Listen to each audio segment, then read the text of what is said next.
जय जय श्री राधे, जय जय श्री राधे। अध्याय 6वां। श्री ऋषभदेव जी का परधाम गमन। राजा परीक्षित ने श्री सुखदेव जी से पूछा, भगवान, योग से प्राप्त ज्ञाना अग्नि से सांसारिक राग द्वेष नष्ट हो जाते हैं, ऐसे योगी स्वतः ही सिद्धियों के स्वामी हो जाते हैं, फिर भगवान ऋषभदेव ने उन्हें स्वीकार क्यों नहीं किया? श्री सुखदेव जी ने कहा, राजन, संसार में जैसे चालाक व्याघ्र यानी शिकारी अपने द्वारा पकड़े गए मुर्ग का विश्वास नहीं करता, उसी यानी हिरण का विश्वास नहीं करता, उसी प्रकार बुद्धिमान लोग इस चंचल चित्त का भरोसा नहीं करते। लेकिन हमको तो चंचल चित्त पे पूरा भरोसा, संतों को नहीं होता भाई।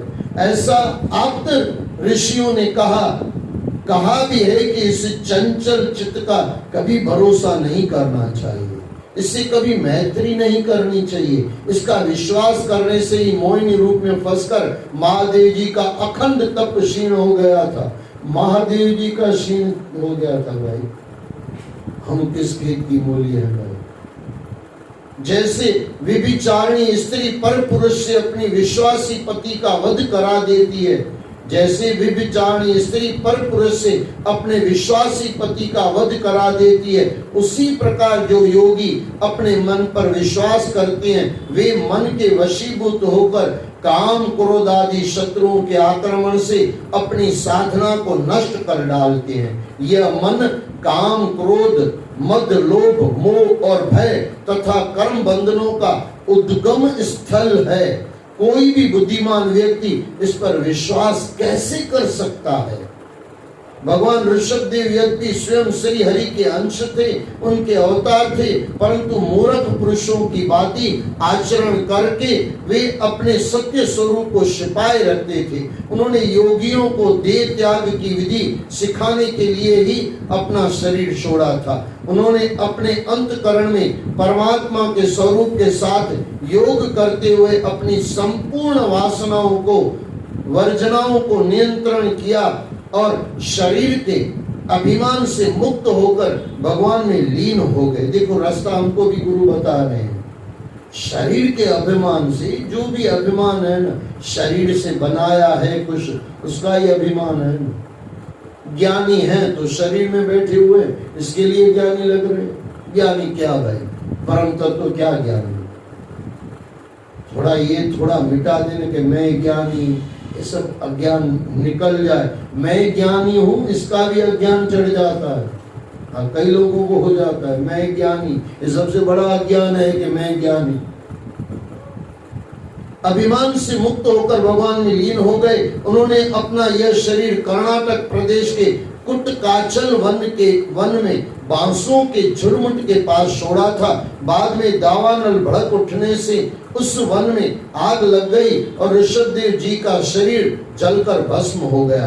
राजन, कलयुग में जब अधर्म पूरी तरह पनप जाएगा, तब कुटक देश का बुद्धिहीन राजा अरहत वहां के लोगों से ऋषभदेव जी के जीवन और आचरण तथा कर्मों का उपदेश सुनकर उसे ग्रहण तो करेगा, परंतु लोगों के पूर्व संचित पाप कर्मों के वशीभूत होकर वह अपने धर्म को भूल जाएगा और निर्भय होकर पाखंड पूर्ण कुमार्ग का प्रचार अपनी दुर्बुद्धि से करेगा। उसका कारण कलयुग की माया से प्रभावित होकर अनेकों नीच पुरुष अपनी पवित्रता और आचरण की शुद्धता को भूल जाएंगे। वे बुद्धिहीन लोग कलयुग के प्रभाव से न तो स्नान ध्यान करेंगे, न शुद्ध रहेंगे, न केश कटवाएंगे और ईश्वर का अपमान करते हुए पाखंड पूर्ण कर्मों को अपने मनमाने रूप में स्वीकार करेंगे। वे वेदों, ब्राह्मणों और यज्ञ पुरुषों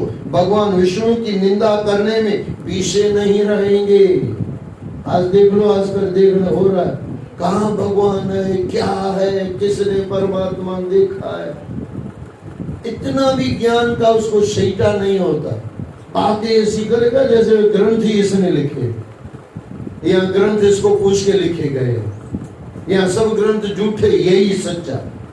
देखो क्या हो रहा है संसार में। कितने आदमी आपको मिलते होंगे, ये सब धतिंग है, ये सब अरे तू धतिंग है भाई, तू झूठा है।